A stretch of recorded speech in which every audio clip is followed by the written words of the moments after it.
We are going to be joined by the publisher over at DawgsHQ. That is Rusty Mansell, to get us set up for Tennessee and Georgia this weekend at Neyland Stadium. Rusty, appreciate you joining us, man. Thanks so much. Well, thank you for sticking to our deal. As long as Austin wasn't here on a tank top, I was going to join tonight. So thank you. Thank you very much for having me. Tell us about Georgia, man. Different looking close. team a little bit. Kind of a weird day yesterday with Austin Peay with the delays and moving kickoff up a little bit. But kind of what you're feeling this Georgia team early in the season. Well, first of all, the positives, I think defensively probably a little bit better than I thought. You know, we're going to find out. They haven't been tested anything like we're about to get tested here in a couple of days. But offensively, you don't beat around the bush, man. It's something kind of head scratching right now. You don't know where they're at, what their identity is. I feel certain they've got some really good playmakers. They went out and spent in the portal. They got these wide receivers. They got these guys, but right now it's not clicking. And I think it's a lot of different things. It's easy to point just at Gunnar Stockton, but it's right now Georgia's got some real serious questions, and we're going to find out a lot about Georgia next week in Knoxville. And then in 2 weeks, off week, and then they play Alabama at home. We're going to know exactly kind of where Georgia is, I think, at the end of September.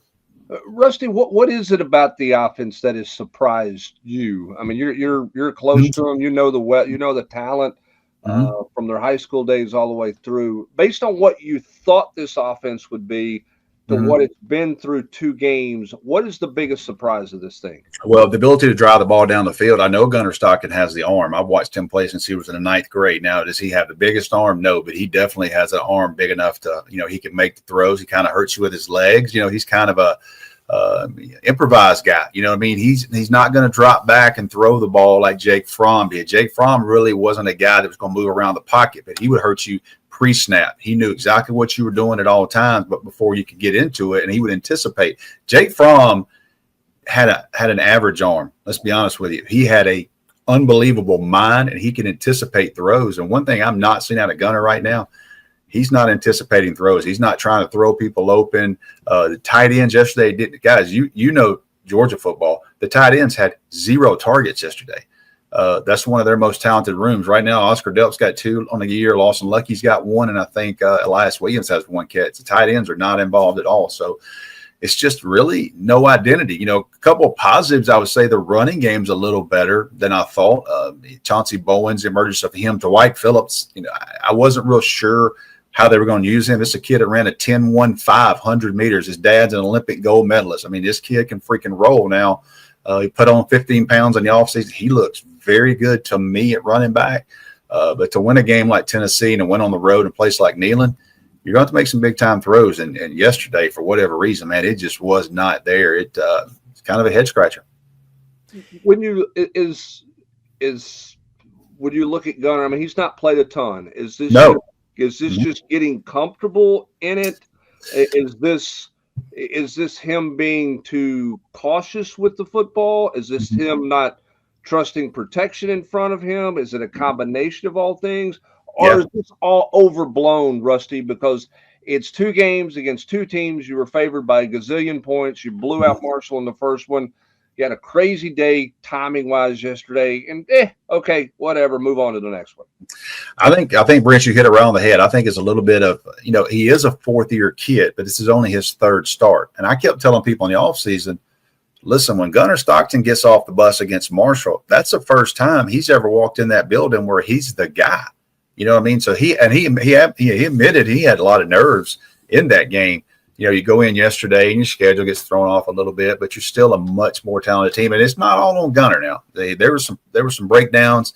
They had 2 starting they're all starting offensive tackle, Ernest Green on the right side, right tackle, right guard, Juan Gaston, who's been unbelievable as a true freshman. He's the first true freshman to start since, believe it or not, Cade Mays was the last true freshman that started at Georgia.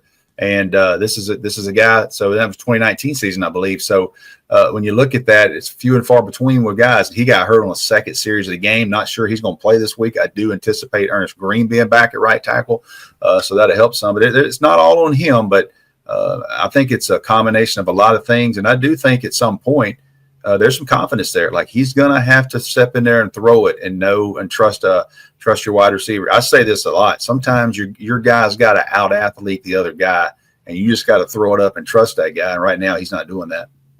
So speaking of Stockton, this will be his first true road game start, right?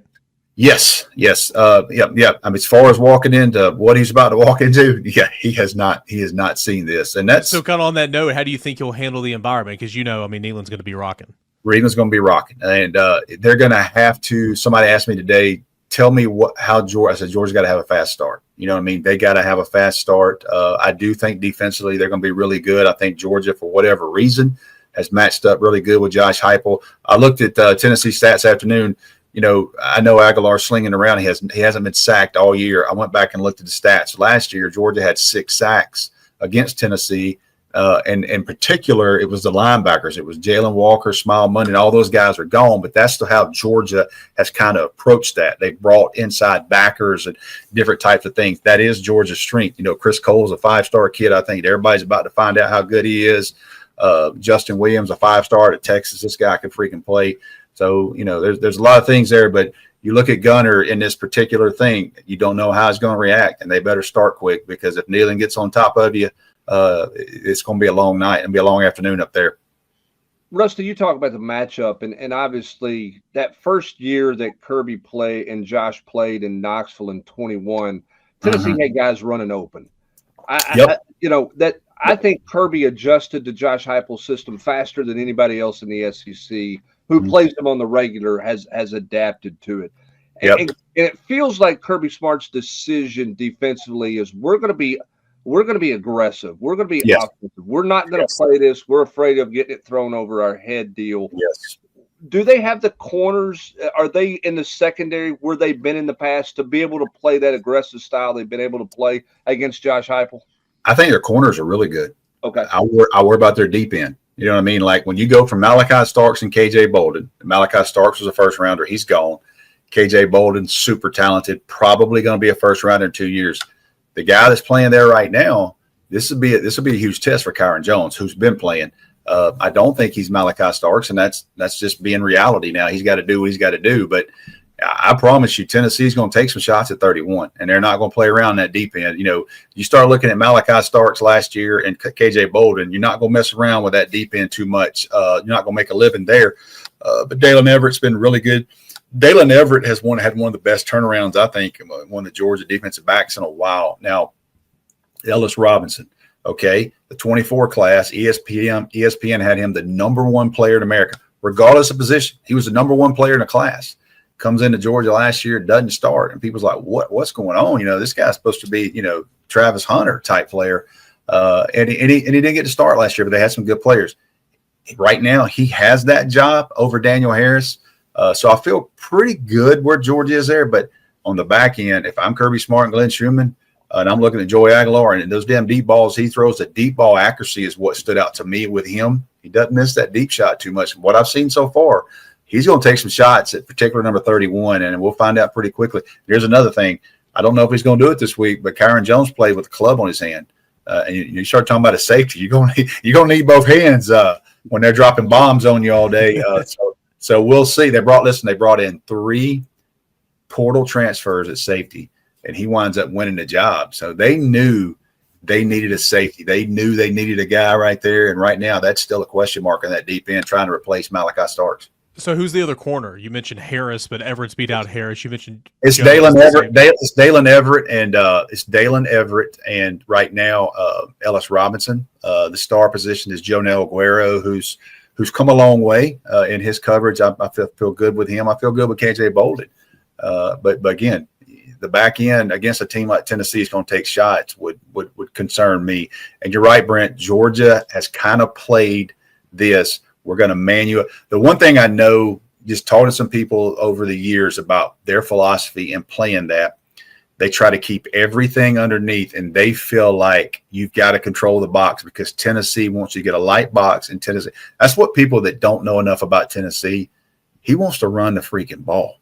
Like he wants to spread your ass out and get light in the box and then come at you. And they've won a lot of games like that. You take running back like Dylan Sampson last year. That dude was absolutely killing people in that offense. So Georgia, you have to be able to control the box. So we'll find out about their defensive line. So far, they've been well.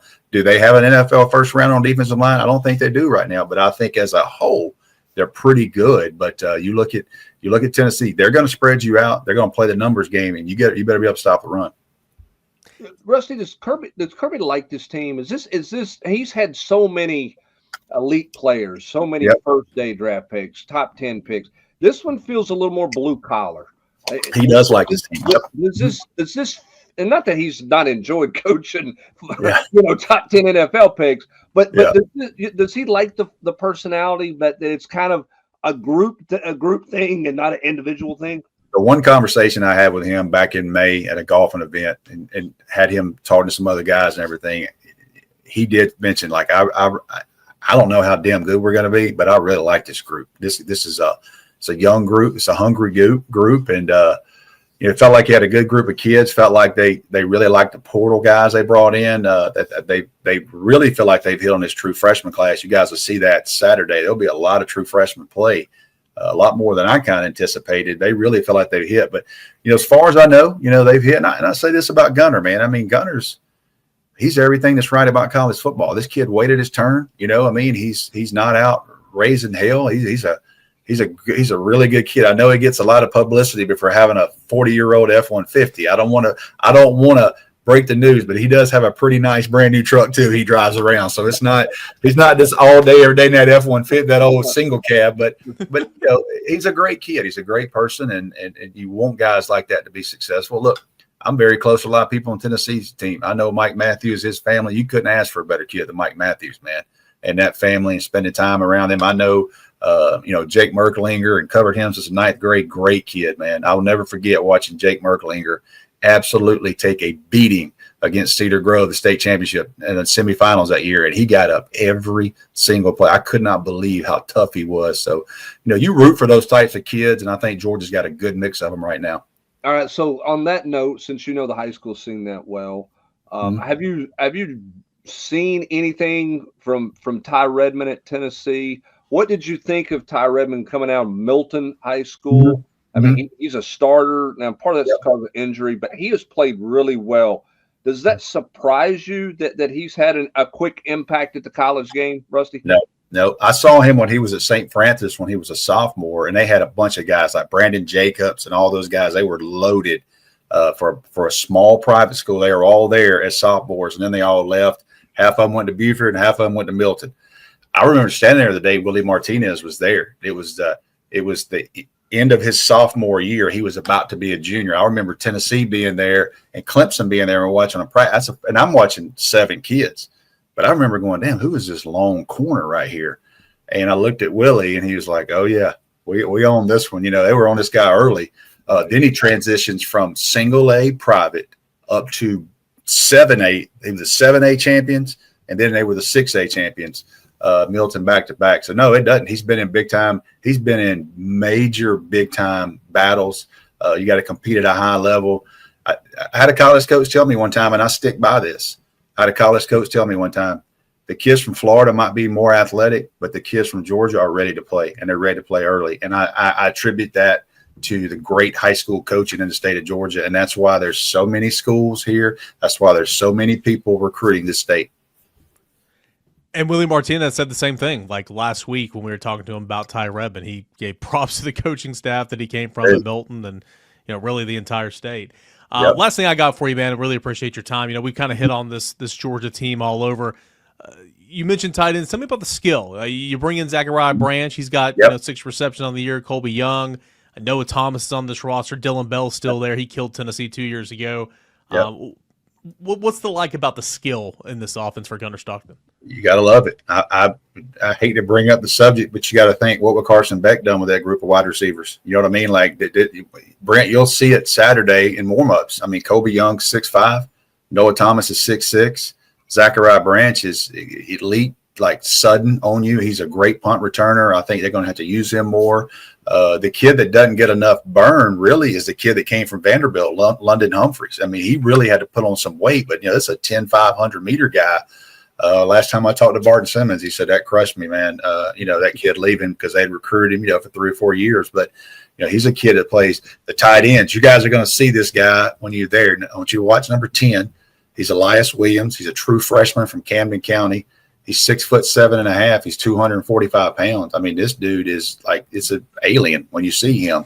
So, they used him in the first game and he got a touchdown. So I don't know where he's going to be this week, but when you see number 10, you're like, I can't believe that guy.